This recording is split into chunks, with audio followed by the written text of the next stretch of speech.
posted that picture of the GT Land Racer mock-up the other day, and you guys really seem to like that. And everywhere else I posted it, it seems to have gotten a lot of attention. So I think I'm going to focus on that as my next major project. So I thought I'd touch on what that project's all about, as well as all the other crazy DIY projects I have planned, as well as everything else I have cranking behind the scenes for you guys for pretty much the entire rest of the year. And first, I wanted to briefly touch on my Nissan Leaf. As you guys might know, I picked one up exactly a year ago, and for the last 6 months it has been parked outside and not used at all because I had to drop insurance on it. And in that entire 6 months I've only went outside and moved it once, and that was about 3 months ago. Yes, I know I should be moving it around more frequently than that to make sure that the tires don't get flat spots and stuff like that. So yeah, let's go outside and see what the battery level's at and how it's doing.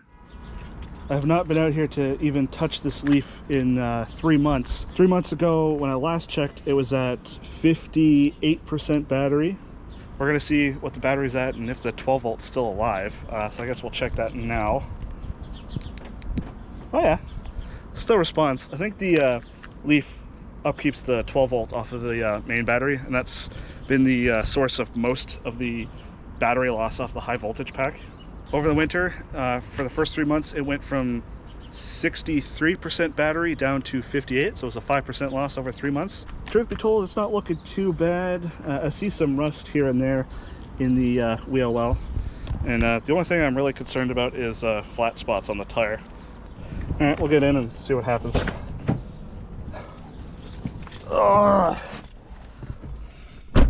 Let's see if she turns on.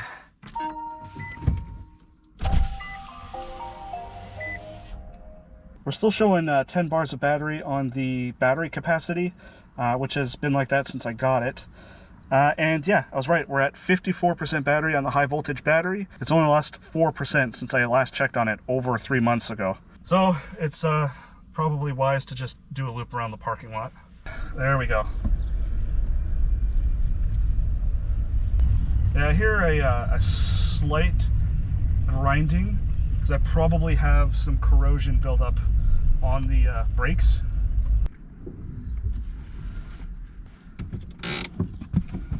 Alright, now I think the only thing to do is to plug in the OBD port and have an updated check-in on what our battery degradation is looking like. Okay, so I got the OBD2 plugged in. Let's open up Leaf Spy.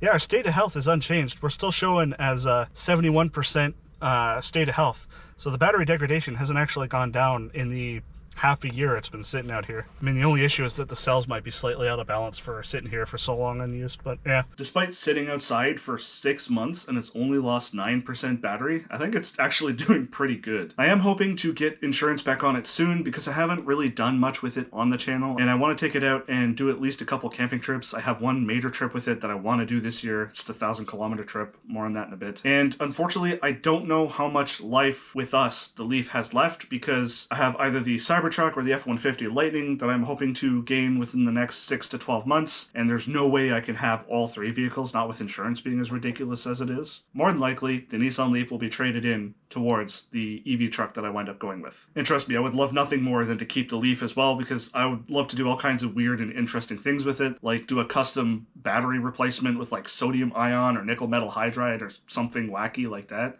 just because. And unfortunately, my channel just is not doing as well as I'd hoped. For the last year and a half, except for a very brief period back in October and early November, my channel has been basically flat, no growth whatsoever in terms of daily views. And I've really been trying to grow the channel to afford the payments on the truck so we can start snowballing into bigger and better projects. But unfortunately, we're not there yet, so don't be surprised if that slips into next year, unfortunately. I'll be sure to keep you guys updated on that, because that is a major component of what this channel is all about, EV overlanding. Fisker Oceans are currently really, really cheap, and now that Fisker, as of today, has declared bankruptcy, it'll be interesting to see how low the prices go. So I've sort of been toying with the idea of a Fisker Ocean. I would like to own a Fisker Ocean at one point as a collector's item. Let's talk about all the partnerships that I've got going on with the channel. After many months of waiting, I actually finally received the electric skateboard. That's the Vmax Séjour that I did a review of recently. And that review was very important because that's the first electric rideable that was sent to me for review, and I'm hoping that opens doors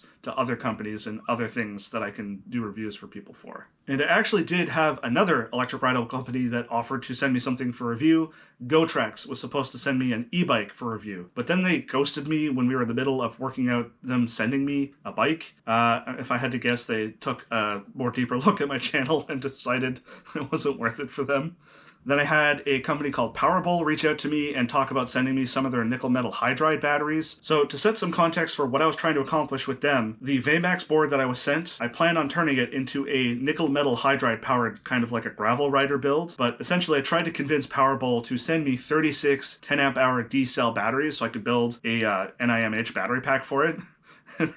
They weren't having it. So then I tried to see what sort of partnership that they were interested in having, and they never answered back even after a follow-up email. So that's another company that's ghosted me. It is awesome having companies send me stuff like this for review, but I want to make sure that I don't sell out, and that if I have a problem and I have issues, I talk about them clearly and plainly in my reviews, because I want to actually have credibility with you guys, and hopefully with all my videos you've watched that comes across. And then I actually have a company that I'm currently talking with, and they're sending me out a really cool item for review. I'm not going to spoil what it is, but it has a lot of utility with basically everything I do on the channel, both electric rideable, adventuring, and EV overlanding and road trips. So I'm really looking forward to talking about that. All right, so I know you guys are probably mostly here for all the crazy DIY projects that I have planned, and the first one is, of course, that GT Land Racer, which is pretty much just taking a GT Snow Racer, bolting some 2x4s to the skis to stiffen them up a little bit, and bolt some electric skateboard hardware to those 2x4s. And that's it. That's literally as simple as the build gets. I'm just using some hub motors in the rear. It'll be 4-wheel drive, all in the back. Is the idea practical? Probably not, but is it something really interesting, crazy, and sure to get a lot of attention? Probably. And it's not that crazy of a project. I've already got the ESC and the motors all picked out. I just need to order the parts and build the thing. It's really not a complex project. And if all goes well, I hope to have that fully built and ready for testing within the next couple months. And I'll talk about this later when I talk about the trips that I have planned for the rest of this year, but we are certainly taking that thing out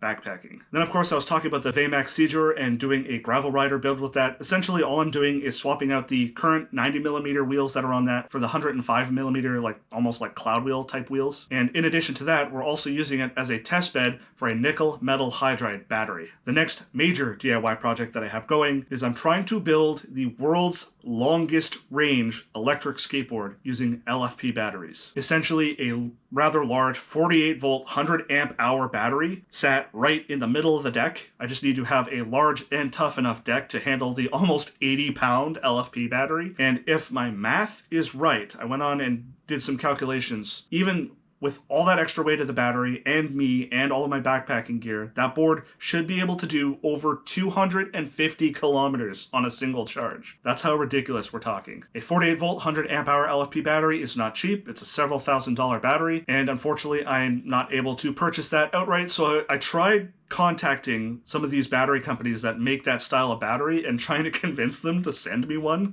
Unfortunately, I haven't had any takers for that yet, but hey, if any of you companies are watching and interested in participating in the world's longest range electric skateboard build, hit me up. And as part of a different experiment with that build, I want to also play around with a gear drive build on that LFP build. After that, the next major DIY project build I have planned is something I dub the electric Kartboard. And what this project is going to be is a combination between a stand-up longboard style electric rideable and something you can actually sit down on closer to a go-kart. I've got a 6-foot section of 2x8 that'll essentially serve as the deck. I'm going to reinforce it a bit so that it can support my weight and all the weight of the batteries and stuff like that. I'm going to bolt a fold-down plastic seat in the middle along with what I call the steer bar so that you can sit down and hold on to that and use that to steer left and right, but also be able to actually stand up on it and ride it like a rather oversized electric skateboard. I want to use that opportunity to play around with a chain drive, something that's actually not all that common, and also I want to hopefully try and build it with lithium sulfur batteries. So the lithium sulfur is just secondary, but I really want to do that Kartboard concept idea. After that is a project I dubbed the electric Roverboard, which is essentially an electric skateboard, except instead of the traditional trucks, replace that with 4 sets of fixed trucks and really, really large wheels. I'm talking like 10 to 12 inch wheels. And instead of leaning to steer and having the trucks pivot, since they're all fixed in place, it'll be tank turn. I'm planning on using LiPo batteries with this build for the massive amount of amps that it'll have to draw for the 4-wheel drive with like really massive all-terrain wheels. And then the last DIY project that I've thought out is something I call the Quick Charge Shortboard, and this should be the world's fastest charging electric skateboard. And the key to that is using a battery chemistry called lithium titanate oxide. As you can imagine by the name, these aren't exactly cheap batteries, and they have absolutely abysmal energy density at only like 80 watt-hours per kilogram. But what they lack in energy density and cost efficiency, they more than make up for in charging speed. They have a charging rate of 10C. This electric skateboard should be able to charge from empty to full in under 10 minutes. All right, now for a few miscellaneous things. If you remember, I was talking about my lead-acid electric skateboard was currently broken. I was trying to figure out what was wrong with it. I have isolated the failure to the ESC. That's what needs to be replaced. So I'll do that in the near future and return my lead-acid electric skateboard to active use. As you might know, the next major electric vehicle I plan on getting after the electric overlanding truck is an electric motorcycle. When I talked about it last year, I was looking at the Zero DS, but the new model year 2024 Zero S is actually looking pretty attractive, especially for me as a beginner motorcycle. And I'm hoping to get one of those and start building out an electric moto packing platform. I'm hoping at some point next year at this point.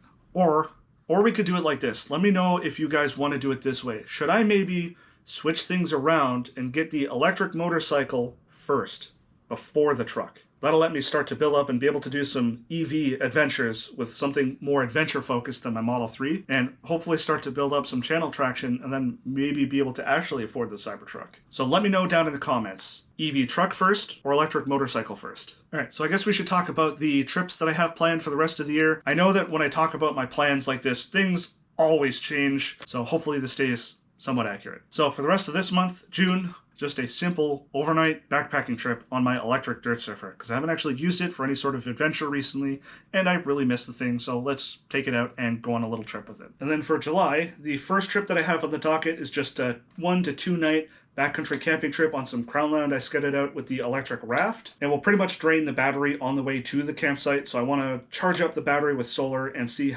how full we get it for the return trip. Then the second trip, if you remember recently I had to bail out on an electric skateboard backpacking trip, and I wound up leaving off in Barrie, so that's what we're attempting with this one. We're trying to connect Barrie to Waterloo with my all-terrain electric skateboard. Then come August, we have our annual road trip that me and my wife do out to Halifax. That's about a 1,700 kilometer road trip that we'll be doing with our Tesla Model 3, except this year we'll have access to full self-driving, and you bet your bottom dollar that I'm using FSD for the entire trip. We'll be spending a couple weeks out that way. I'm not sure if I have anything worth filming while we're out that way, but if I do, I'll be sure to document it for you guys. Then let me know if you think it's worth it to also document the return trip back out this way. And then in August, I also want to do an overnight stealth camping trip with the electric dirt surfer and have a really cool spot picked out for that. Then for September is where things start to get a little bit more fuzzy, but the first trip I have planned is the Gravenhurst to Lake Couchiching section of the Trans-Canada Trail. It's only a 45 kilometer section of trail, but I plan on splitting that up over 3 days, and for good reason. A good solid half of that,